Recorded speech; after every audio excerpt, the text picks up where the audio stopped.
ಆದಂತಹ ಅವಾಂತರಗಳ ಬಳಿಕ ಜನ ತತ್ತರಿಸ್ಕೊಂಡು ಹೋಗ್ತಿದ್ದಾರೆ. ಕಡಬೂರು ಗ್ರಾಮ ಅಂತೂ ಎಂಥ ಸ್ಥಿತಿ ಇದೆ ಅನ್ನೋದನ್ನ ನೋಡ್ತಾ ಇದ್ರಿ. ಈಗ ಕಡಬೂರು ಗ್ರಾಮಕ್ಕೆ ಚಿತ್ತಾಪುರ ಅಂದ್ರೆ ಆ ಕ್ಷೇತ್ರದ ಶಾಸಕರು ಪ್ರಿಯಾಂಕ್ ಖರ್ಗೆ ಅವರು ಆಗಮಿಸಿದ್ದಾರೆ. ಸಚಿವ ಪ್ರಿಯಾಂಕ್ ಖರ್ಗೆ ಆಗಮಿಸಿದ್ದಾರೆ. ಜಿಲ್ಲಾಧಿಕಾರಿ ಫೌಜಿಯಾ ತರನ್ನುಮ್ ಕೂಡ ಜೊತೆಯಲ್ಲಿರೋದನ್ನ ಗಮನಿಸ್ತಾ ಇದ್ದೀರಿ. ಕಡಬೂರು ಗ್ರಾಮದ ಪರಿಶೀಲನೆಗೆ ಮುಂದಾಗಿದ್ದಾರೆ. ಏನ್ ಸಿಚುವೇಶನ್ ಇದೆ, ಏನಾಗಿದೆ ಅಂತ ಹೇಳಿ ನೋಡೋಕೆ ಬಂದಿದ್ದಾರೆ. ಪರಿಹಾರವನ್ನ ಒದಗಿಸ್ತಾರ ಗೊತ್ತಿಲ್ಲ. ಬೆಳಗ್ಗೆ ನಮ್ಮ ಪ್ರತಿನಿಧಿ ಭಜರಂಗಿ ಕಡಬೂರು ಗ್ರಾಮಸ್ಥರನ್ನ ಮಾತನಾಡಿಸ್ತಾ ಇದ್ರು. ಆಗ ಓರ್ವ ಮಹಿಳೆ ಆಕ್ರೋಶವನ್ನ ವ್ಯಕ್ತಪಡಿಸಿದ್ರು. ಕಳೆದ 5 ವರ್ಷಗಳ ಹಿಂದೆ ಪ್ರಿಯಾಂಕ್ ಖರ್ಗೆ ಅವರು ಬಂದು ಪರಿಶೀಲನೆ ಮಾಡ್ಕೊಂಡು ಹೋದ್ರು. ಆಗ ಭರವಸೆಯನ್ನ ಕೊಟ್ಟರು, ಇದಕ್ಕೊಂದು ಶಾಶ್ವತ ಪರಿಹಾರ ಕೊಡ್ತೀವಿ, ನಿಮ್ಮನ್ನ ಬೇರೆ ಜಾಗಕ್ಕೆ ನಾವು ಇಡೀ ಊರನ್ನೇ ಶಿಫ್ಟ್ ಮಾಡ್ತೀವಿ ಅನ್ನುವಂತಹ ಭರವಸೆಯನ್ನ ಕೊಟ್ಟಿದ್ರು.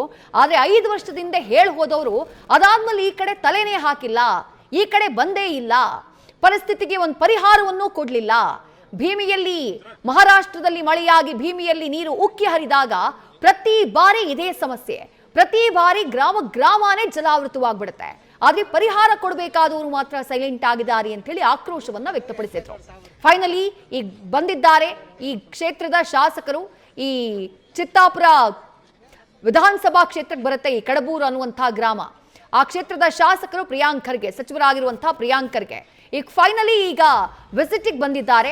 ಕಳೆದ 3-4 ದಿನಗಳಿಂದ ಕಡಬೂರು ಗ್ರಾಮ ಜೊತೆಗೆ ಅಕ್ಕಪಕ್ಕದ ಗ್ರಾಮಗಳು ಸುಮಾರು 87 ಗ್ರಾಮಗಳು ಭೀಮಾ ನದಿಯ ಆರ್ಭಟಕ್ಕೆ ಜಲಾವೃತವಾಗಿರೋದು, ತತ್ತರಿಸಿ ಹೋಗಿರೋದು. ಮನೆಗಳಲ್ಲಿದ್ದಂತಹ ವಸ್ತುಗಳು ಕಂಪ್ಲೀಟ್ ನಾಶ ಆಗೋಗಿದ್ದಾವೆ. ಲಕ್ಷಾಂತರ ರೂಪಾಯಿ ಆ ಮನೆಗಳ ಜನರಿಗೆ ನಷ್ಟ ಆಗಿದೆ. ಈಗ ಪರಿಶೀಲನೆಗೆ ಬಂದಿದ್ದಾರೆ ಸಚಿವರು. ಬೋಟ್ ಮೂಲಕ ಪರಿಶೀಲನೆಗೆ ತೆರಳುತ್ತಿದ್ದಾರೆ. ಜಿಲ್ಲಾಧಿಕಾರಿಗಳಾದಂತಹ ಫೌಜಿಯಾ ತರನ್ನುಮ್ ಅವರು ಕೂಡ ಸ್ಥಳದಲ್ಲಿರುವುದನ್ನ ಗಮನಿಸ್ತಾ ಇದ್ದೀರಿ. ಬೆಳಗ್ಗೆ ಮಾತನಾಡುವಂತಹ ಸಂದರ್ಭದಲ್ಲಿ ಆ ಗ್ರಾಮದ ಮಹಿಳೆ ಹೇಳ್ತಾ ಇದ್ರು, ಇಲ್ಲಿ ತನಕ ಈಗ ಪ್ರವಾಹ ಬಂದು 3-4 ದಿನ ಆಯ್ತು, ಜನ ಒದ್ದಾಡ್ತಿದ್ದಾರೆ. ಇಲ್ಲಿ ಆಹಾರ ಪೂರೈಕೆ ಮಾಡಿಲ್ಲ ಯಾರೂನು, ವಿದ್ಯುತ್ ಸಂಪರ್ಕ ಇಲ್ಲ, ಕುಡಿಯೋದಕ್ಕೆ ನೀರಿಲ್ಲ. ಅಧಿಕಾರಿಗಳು ಸ್ಥಳಕ್ಕೆ ಬರಬೇಕಾಗಿತ್ತು, ಅಧಿಕಾರಿಗಳು ರಕ್ಷಣಾ ಕಾರ್ಯಾಚರಣೆಯನ್ನ ಮಾಡಬೇಕಾಗಿತ್ತು. ಆದ್ರೆ ಯಾರೂ ಕೂಡ ಕಡಬೂರು ಗ್ರಾಮಕ್ಕೆ ತಲೆ ಹಾಕಿಲ್ಲ, ನಮ್ಮ ರಕ್ಷಣೆಗೆ ಯಾರೂ ಬಂದಿಲ್ಲ ಅನ್ನುವಂಥ ಆಕ್ರೋಶವನ್ನ ವ್ಯಕ್ತಪಡಿಸ್ತಾ ಇದ್ರು. ಈಗ ಫೈನಲಿ ನ್ಯೂಸ್ ಫಸ್ಟ್ ನಿರಂತರವಾಗಿ ಕಡಬೂರು ಗ್ರಾಮದಲ್ಲಿ ವರದಿಯನ್ನ ಮಾಡ್ತಾ ಇದೆ. ಆ ವರದಿಯ ನಂತರದಲ್ಲಿ ಎಚ್ಚೆತ್ತುಕೊಂಡಿದ್ದಾರೆ ಸರ್ಕಾರಕ್ಕೆ ಸಂಬಂಧಪಟ್ಟವರು, ಆಳುವವರು. ಹೀಗಾಗಿ ಅಧಿಕಾರಿಗಳ ಕಣ್ತೆರೆದಿದೆ. ಫೈನಲಿ ಆಗಮಿಸಿದ್ದಾರೆ. ಇವತ್ತು ಪರಿಶೀಲನೆ ಮಾಡೋಣ, ಏನಾಗಿದೆ ಅಂತ ಹೇಳಿ ನೋಡೋಣ ಅಂತ ಬಂದಿದ್ದಾರೆ. ಬಟ್ ಬಂದ್ ಏನ್ ನೋಡ್ತಾರೆ? ಆಗಿರೋದೆಲ್ಲ ಲಕ್ಷ ನಷ್ಟ. ಆ ಜನರಿಗೆ ಪರಿಹಾರವನ್ನ ಸರ್ಕಾರ ಕೊಡುತ್ತಾ? ಆ ಜನ ಮತ್ತೆ ತಮ್ಮ ಬದುಕನ್ನ ಕಟ್ಕೊಳ್ಬೇಕು. ಬಡ ವರ್ಗ ಆ ಮನೆಗಳನ್ನ ನೋಡಿದ್ರೆ ಗೊತ್ತಾಗತ್ತೆ. ಮತ್ತೆ ಮನೆಗಳನ್ನ ಕಟ್ಕೋಬೇಕು, ಮತ್ತೆ ಜೀವನವನ್ನ ರೂಪಿಸ್ಕೊಳ್ಬೇಕು ಅಂದ್ರೆ ಅದಷ್ಟು ಸುಲಭ ಇಲ್ಲ. ಸರ್ಕಾರ ನೆರವಿಗೆ ನಿಲ್ಬೇಕು. ಖುದ್ದು ಸಚಿವರೇ ಬಂದಿರೋದ್ರಿಂದ ಜನರ ಸಮಸ್ಯೆಗೆ ಪರಿಹಾರ ಸಿಗುತ್ತಾ? ಕಾದು ನೋಡ್ಬೇಕು. ಮನೆಗಳು ಮುಳುಗ್ ಹೋಗ್ಬಿಟ್ಟಿತ್ತು, ಮನೆಗಳ ಮೇಲ್ಛಾವಣಿ ಮಾತ್ರ ಕಾಣಿಸ್ತಾ ಇತ್ತು ನಿನ್ನೆಯವರೆಗೂ. ಈಗ ಭೀಮಿಯ ಪ್ರವಾಹ ಇಳ್ದಿರೋದು. ಜನರಿಗೆ ಏನಾಯ್ತು, ಜನ ಎಲ್ಲಿ ಹೋದ್ರು, ಅಷ್ಟು ಜನ ಇದಾರಲ್ಲ ಊರಲ್ಲಿ, ಜನರ ಪರಿಸ್ಥಿತಿ ಏನು ಅಂತ ಹೇಳಿ ಯಾರು ಕೂಡ ಕೇಳೋದಕ್ಕೆ ಹೋಗಿರ್ಲಿಲ್ಲ. ಇದು ನಾವು ಮಾಡ್ತಾ ಇರೋ ಆರೋಪ ಅಲ್ಲ. ಇವತ್ತು ಬೆಳಗ್ಗಿನಿಂದ ನ್ಯೂಸ್ ಫಸ್ಟ್ ಆ ಗ್ರಾಮದಲ್ಲಿ ಕಂಟಿನ್ಯೂಸ್ ಆಗಿ ವರದಿ ಮಾಡ್ತಾ ಇದೆ.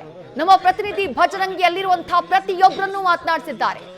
ಏನ್ ಸಮಸ್ಯೆ ಇದೆ, ಎಷ್ಟು ತೊಂದರೆ ಆಗಿದೆ, ಎಷ್ಟು ನಷ್ಟ ಆಗಿದೆ ಎಲ್ಲವನ್ನ ವಿಚಾರಿಸಿದ್ದಾರೆ. ಆ ಸಂದರ್ಭದಲ್ಲಿ ಆ ಗ್ರಾಮಸ್ಥರೇ ಹೇಳಿದಂತಹ ಮಾತಿದು. ಯಾರೂ ಕೂಡ ಬಂದಿರಲಿಲ್ಲ. ನಾವು ಹಲವು ವರ್ಷಗಳಿಂದ ಭೀಮಿಯ ಪ್ರವಾಹಕ್ಕೆ ಈ ರೀತಿ ತುತ್ತಾಗ್ತಾನೆ ಇದ್ದೀವಿ. ಮಹಾರಾಷ್ಟ್ರದಲ್ಲಿ ಮಳೆಯಾದಾಗ ಭೀಮಾ ನದಿಗೆ ಅವರು ನೀರನ್ನ ಬಿಟ್ಟಾಗ ಭೀಮೆ ರೌದ್ರಾವತಾರವನ್ನ ತಾಳಿ ಸುಮಾರು 87 ಗ್ರಾಮಗಳನ್ನ ಈ ರೀತಿ ಮುಳುಗಿಸಿ ಬಿಡುತ್ತೆ. ಹಾಗಾಗಿ ನಮ್ಮನ್ನ ಒಂದು ಬೇರೆ ಜಾಗಕ್ಕೆ, ಸುರಕ್ಷಿತ ಜಾಗಕ್ಕೆ ಶಿಫ್ಟ್ ಮಾಡಿ ಅಂತ ಹೇಳಿ ನಾವು ಕೇಳ್ತಾನೆ ಇದ್ವಿ. 5 ವರ್ಷಗಳ ಹಿಂದೆ ಇದೇ ಪ್ರಿಯಾಂಕ್ ಖರ್ಗೆ ಅವರು ಬಂದಂತಹ ಟೈಮ್ನಲ್ಲಿ ನಮಗ್ ಭರವಸೆಯನ್ನ ಕೊಟ್ಟು ಹೋಗಿದ್ರು, ನಮ್ ತಲೆ ಮೇಲೆ ಕೈ ಇಟ್ಟು ಹೋಗಿದ್ರು, ನಾನ್ ಸರಿಪಡಿಸ್ತೀನಿ, ನಿಮ್ಮ ಸಮಸ್ಯೆಗೆ ಸ್ಪಂದಿಸ್ತೀನಿ ಅಂತ ಹೇಳಿ ಹೋಗಿದ್ರು. ಆದ್ರೆ ಅದಾದ್ಮೇಲೆ ಆ ಮನುಷ್ಯ ಕಾಣಿಸಿಯೇ ಇಲ್ಲ, ಬಂದೇ ಇಲ್ಲ, ಸಮಸ್ಯೆ ಪರಿಹಾರವನ್ನ ಕೊಟ್ಟಿಲ್ಲ.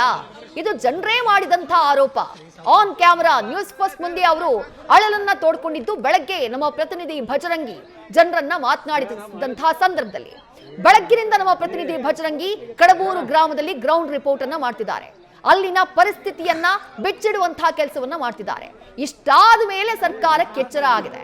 ಇಷ್ಟಾದ ಮೇಲೆ ಸರ್ಕಾರದಲ್ಲಿದ್ದಂಥವರಿಗೆ ಇಲ್ಲೊಂದು ಗ್ರಾಮ ಆಗಿದೆ, ಈ ಗ್ರಾಮದಲ್ಲೂ ಸಮಸ್ಯೆ ಆಗಿದೆ, ನಾವು ಬಂದು ಪರಿಶೀಲನೆ ಮಾಡಬೇಕು ಅನ್ನುವಂಥ ಅರಿವು ಬಂದಿದೆ. ಆ ನಂತರದಲ್ಲಿ ಈಗ ಸಚಿವರ ಎಂಟ್ರಿ. ಕಡಬೂರು ಗ್ರಾಮಕ್ಕೆ ಎಂಟ್ರಿ ಆಗಿದ್ದಾರೆ. ಬೋಟ್ ಮೂಲಕ ಗ್ರಾಮದ ಒಳಭಾಗಕ್ಕೆ ತೆರಳುತ್ತಿದ್ದಾರೆ. ಆ ಗ್ರಾಮದ ಪರಿಸ್ಥಿತಿ ಏನು ಅನ್ನೋದನ್ನ ನೋಡ್ತಾ ಇದ್ದೀರಿ.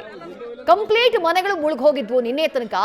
ಈಗ ನೀರಿನ ಪ್ರಮಾಣ ಕಡಿಮೆ ಆಗ್ತಾ ಇದ್ದ ಹಾಗೆ ಇನ್ನೂ ಭಾಗಶಃ ನೀರಿದೆ, ಮನೆಯ ಒಳಗೂ ನೀರಿದೆ. ಸ್ವಲ್ಪ ಎತ್ತರದಲ್ಲಿರುವಂತಹ ಮನೆಗಳ ಒಳಗಿದ್ದಂತಹ ನೀರು ಇಳಿದು ಹೋಗಿದೆ. ಬಟ್ ಮನೆಯಲ್ಲಿದ್ದಂತಹ ಸೋಫಾ ಸೆಟ್ಟು, ಫ್ರಿಡ್ಜು, ಜೊತೆಗೆ ಏನು ದವಸ ಧಾನ್ಯ ಸಂಗ್ರಹ ಮಾಡಿಟ್ಕೊಂಡಿದ್ರು ಅದೆಲ್ಲವೂ ಕೂಡ ನಾಶವಾಗಿ ಹೋಗಿದೆ.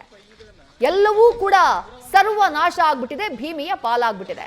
ಇನ್ನೂ ಕೆಲ ಮನೆಗಳು, ತಗ್ಗು ಪ್ರದೇಶದಲ್ಲಿರುವಂತಹ ಮನೆಗಳು ಭಾಗಶಃ ಮುಳುಗಡೆಯಾಗಿದ್ದಾವೆ.